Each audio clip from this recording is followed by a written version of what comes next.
Corporate and other laws నుంచి agencies chapter discuss చేద్దాం. Agency వచ్చేసి సెక్షన్ 182 238 వరకు ఉండేది.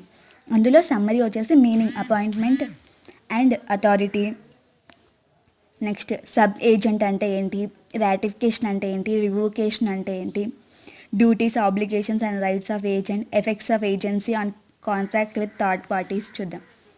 మీనింగ్ వచ్చేసి ఏజెన్సీ, అపాయింట్మెంట్, అథారిటీ చూద్దాం. Relation between an agent and his principal created by an express or implied agreement authorizing an agent by his principal to create contractual relationship with third parties. Persons who appointed to represent the principal is called as agent, whereas a person who appoint an agent to represent him as per his directions and authority is called principal.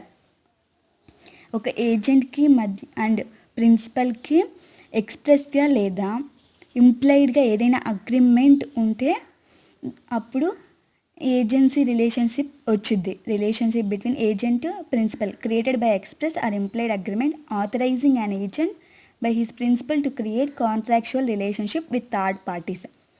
Third పార్టీస్తో ఏదైనా contractual relationship ఉన్నప్పుడు వాళ్ళిద్దరి మధ్య ఎక్స్ప్రెస్గా లేదా ఇంప్లైడ్గా agreement రాసుకొని ఉంటే, authorise చేసుకొని ఉంటే అప్పుడు వాళ్ళకి ప్రిన్సిపల్ ఏజెంట్ రిలేషన్షిప్ వచ్చింది.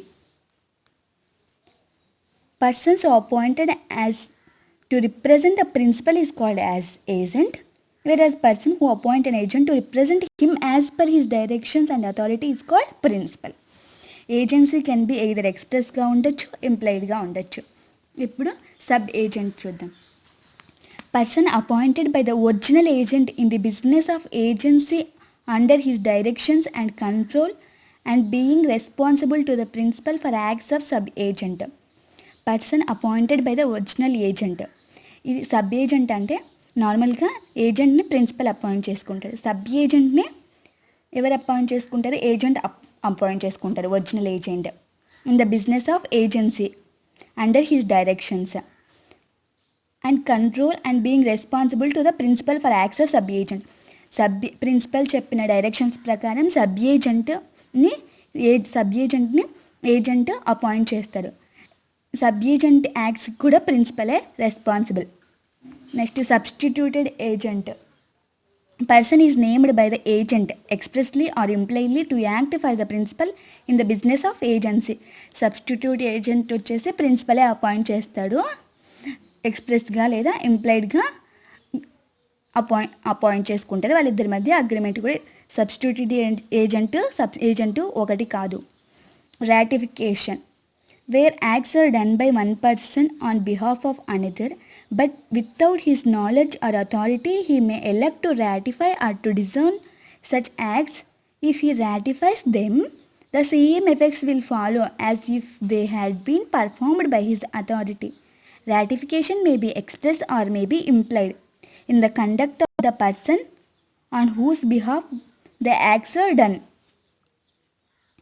Ratification ఏంటంటే ఆ పర్సన్కి తెలియకుండా ఆ పర్సన్కి బదులుగా ఏవైనా యాక్ట్స్ చేస్తే గనక ఆ పర్సన్ రాటిఫై అంటే యాక్సెప్ట్ అయినా చేయొచ్చు, రిజెక్ట్ అయినా చేయొచ్చు. దాని మీద బేస్ అయ్యే ఉండిద్ది రాటిఫికేషన్. రాటిఫికేషన్ కూడా ఎక్స్ప్రెస్గా లేదా ఇంప్లైడ్గా ఉండొచ్చు. Next revocation of authority. An agency is terminated. And agency is terminated అంటే క్యాన్సిల్డ్. ఏజెన్సీ రిలేషన్షిప్ అనేది క్యాన్సిల్ అవుతుంది ఎప్పుడు? By the principal revoking his authority. ఎప్పుడు క్యాన్సిల్ అవుతుందంటే ప్రిన్సిపల్ రివోక్ చేసినప్పుడు.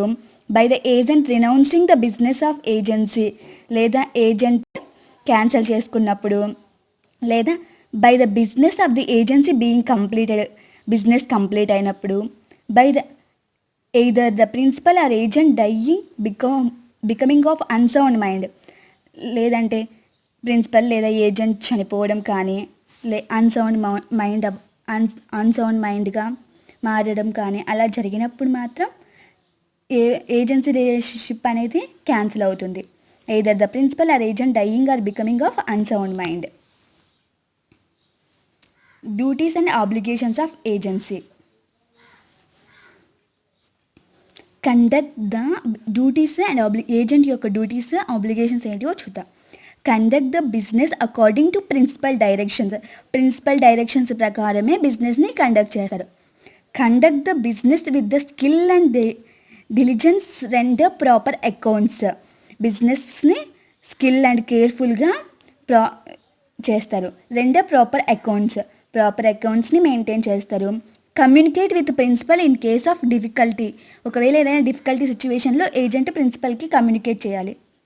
రిపుడియేషన్ of the transaction by the principal ఏదైనా ట్రాన్సాక్షన్స్ని repudiation చేయొచ్చు. Not to deal on his own account. Agent తన ఓన్గా చేయకూడదు. Agent's duty to pay sums received for principal. Agent duty ఏంటంటే తను రిసీవ్ చేసుకున్న సమ్స్ని ప్రిన్సిపల్కి పే చేయడం. ఇవన్నీ ఏజెంట్ యొక్క duties. Repudiation of the transaction by the principal, not to deal on his own account, agency duty to pay sums received for principal. Next, rights of an agent. Conduct the business according to principal's directions. Agent యొక్క right ఏంటంటే business principal చెప్పిన directions ప్రకారమే చేయాలి. Conduct the business with skill and diligence. బిజినెస్ని ఎలా చేయాలి అంటే skill and కేర్ఫుల్గా చేయాలి. ప్రాపర్ అకౌంట్స్ని మెయింటైన్ చేయాలి. డ్యూటీస్ రైట్స్ సేమ్ లాగే ఉంటాయి. Communicate with principal in case of difficulty. ఏదైనా డిఫికల్టీ ఉన్నప్పుడు కమ్యూనికేట్ చేయాలి. Effects of agency and contract with third పార్టీస్తో ఏదైనా కాంట్రాక్ట్లోకి ఎంటర్ అయినప్పుడు ఏజెన్సీ యొక్క ఎఫెక్ట్ ఏంటంటే principal liable for the acts of agent which are within the scope of his authority. ఒకవేళ ఏజెంట్ ప్రిన్సిపల్ చెప్పిన వాటిలో విత్ ఇన్ ద స్కోప్ అయితే గినక ప్రిన్సిపల్ లైబుల్ అవుతాడు. ఆ స్కోప్ దాటి బియాండ్ చేస్తే గినక ఏదైనా యాక్ట్ అప్పుడు ప్రిన్సిపల్ లైబుల్ అవ్వడు. Principal not bound when agents exceeds authority exceed అయినప్పుడు. Principal not bound when excess of agents authority is not separable. Agent చెప్పిన పని కంటే ఎక్స్ట్రాగా ఏజెంట్ 500 రూపీస్కి ఏవైనా కొనమని చెప్పాడు. అతను 500 రూపీస్కి అవి కొనేసి ఇంకా 500 రూపీస్కి ఏవైనా ఎక్స్ట్రా కొన్నాడు అంటే అప్పుడు ఆ ఎక్సెస్కి ప్రిన్సిపల్ ఆ ఎక్సెస్కి కాదు మొత్తం కాంట్రాక్ట్ని క్యాన్సిల్ చేసుకోవచ్చు. Principal not bound when excess of agents authority is not separable. Agent's authority అప్పుడు 500కి అవి కొన్నాడు, ఇంకొకరు 500కి వేరే కొన్నాడు. అవి సపరేట్ చేయలేనప్పుడు మొత్తం ప్రిన్సిపల్ బౌండ్ అవ్వడు ఆ కాంట్రాక్ట్కి. ఇక్కడితో agency chapter is over. By viewers.